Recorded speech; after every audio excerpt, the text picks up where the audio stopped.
Greetings to one and all. You are listening to MMJC Fortnightly Podcast. Today, the global environment has become very much dynamic and multifaceted. As a result, the duty of the company secretary has also increased. The number of laws that a company and eventually the company secretary has to comply with is huge.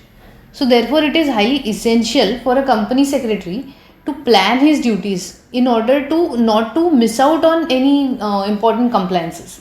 So one such tool that can help company secretaries do this is a project management. From this edition of MMJC Fortnightly Podcast, we are starting a series of discussion on project management with respect to multiple duties of a company secretary. And to guide us on this topic, we shall have with us CS Madhura, Senior Management Project Management at MMJC. Madhura ma'am, along with being a company secretary, has also obtained formal education with respect to project management from IIM Nagpur. Thank you for joining us, ma'am. Thank you, Rutuja, for brief introduction. And I'm very much looking forward to this particular podcast, which is on a very relevant subject of today. So let's start. Okay, ma'am. So to start with, please explain to us why project management. Why do we need to have a separate concept of project management? So, Rutuja, I think this is not a separate concept. So, if you observe, say in the IT companies also, there have been a specific project managers. There is a designation of a project manager. So, this concept is not new to the world, but yeah, I can say that this is relatively new to us because even though we have been doing it knowingly, unknowingly, we do not have a formalized base upon which or the techniques of which we are following throughout for anything that we do. So I think we have a very limited resources, we have very limited time, and we have infinite reportings to be made to different regulators. So I think this is the pretty much the fundamental as to why these techniques, why this project management has to be implemented throughout. So that we do not think about any activity in isolation, but we look at it as a project that we have to deliver. Okay, so what are the features of this project management, or what is the scope of it? So the scope is very simple yet very fundamental. I think the scope includes the most important part, which is your stakeholders. Some stakeholders can be your dealers, some stakeholders can be your facilitators. So identifying which will help you when and which will delay your project is the most important activity that we have to do as a project manager. Then comes your criticalities. Obviously there won't be any project which does not have any criticalities, so that is another scope, I would say. Third is identifying your important milestones so that you achieve your particular project on that particular timeline, which is time sensitive. And last but not the least is the showstoppers, so without which you absolutely cannot go ahead and complete that particular project, or a showstopper where your project entirely gets cancelled because of the poor planning or poor techniques of identifying the criticalities. So yes, pretty much these are the factors which will influence your project delivery, and so this is the scope. Okay, so now if I look at it from the point of view of a company secretary, then how is it useful to a company secretary or to a company as a whole? See, as I said earlier, we cannot now bifurcate a role of company secretary and a role of project manager. Company secretaries in day-to-day affairs are supposed to follow and are to the extent following also these techniques. You take a simple example of conducting the board meeting.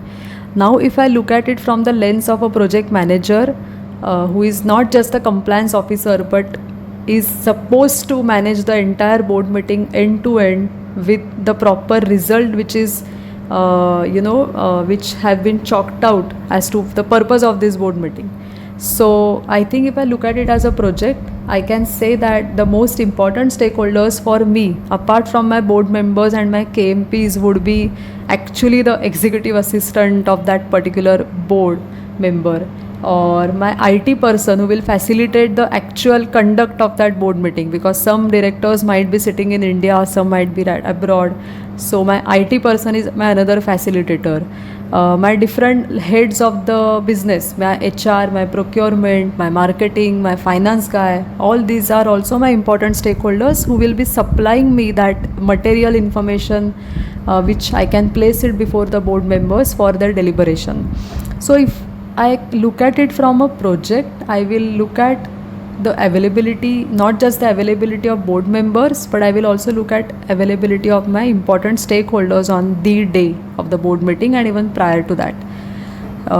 If I think that my every activity is my project, then obviously I will look at it from the lenses of criticalities, delays and so on. If you take another example of simple MBP1 form which we have to take and place in the first board meeting of first quarter of the year, even there also I can implement these project management techniques. I know which are the directors who would be delaying, which are their resources through which they will be getting the information. So how can I align those sources to the board and board to me so that I can get that information on time.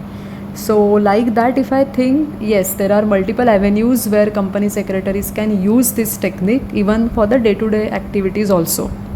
Okay, so as you are speaking, what I understand from it is it involves a lot of planning, and the most important advantage that I observe is time management. I mean, it will so detailed planning will save a lot of my time. So can you identify or can you highlight some advantages to the company or to the company secretary specifically? Yes, so as you rightly said, time management is one of the tool of this project management, and saving that time is one of the most important advantage what I'm looking at. But when I look at project management, I think the key advantage of that is it changes you as a person. You become more of an organized professional because it is now within your systems that whatever you think, whatever you act, the project management techniques are essential part of it. So yes, a better organized professional leads to the better organizational functions, I would say. So that is one important takeaway.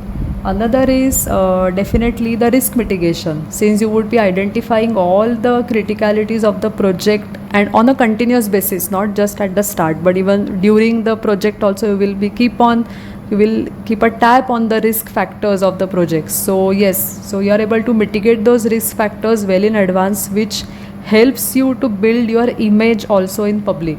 So say for example the listed company announces its merger to another company, and for some unidentified reason or the other that merger goes into the soup and then it has to be withdrawn. So what kind of public image that entire secretarial or legal team would be having, or the company board would be having before the public. So I think the public image is another advantage or is a reflect as to how effectively you are using these techniques. So it gets better and better once you evolve around this particular concept, and the advantages are unlimited. But we will look at the advantages side also as we grow further into this particular discussion. Okay, yes, we will surely grow, but like you said, it will be useful in the multiple assignments or multiple projects we will be able to conduct with the help of this technique. So can you highlight some of the corporate actions or assignments that we can undertake with the help of this technique? Yes, while it can be done on a regular or each single routine activity, what tip of the iceberg, what I can think about is say a mega restructuring transactions like mergers, acquisitions, business takeovers, demergers, or even IPO is a classic example where you can put these techniques to the use. Apart from that, your change of name or you are getting your registered office shifted from one state to another, where a lot of licenses and pre-planning is required to get started with this activity. So these are certain examples I can think of. Also, if you are planning to start a new company in India or any new business venture, then also a lot of planning and the project management techniques would have to be applied for. So yes, so this, but as I said, these are just a few examples, and it can be copy pasted literally everything that we do on a regular basis as a company secretary. Okay, so wherever there is involvement of people and wherever we require planning, at all those places we can implement project management. Absolutely, bang on. So this is a very interesting discussion, and for this edition we are concluding it with just an introductory part of it. In the further editions we will be talking about multiple corporate actions that can be undertaken with the help of this project management. Thank you, ma'am, for enlightening us and introducing us to this interesting topic. Thank you for listening to us. Also, please write to us about your views on this topic and how do you like it. Please feel to write to us at mmjcinfo@mmjc.in. Thank you.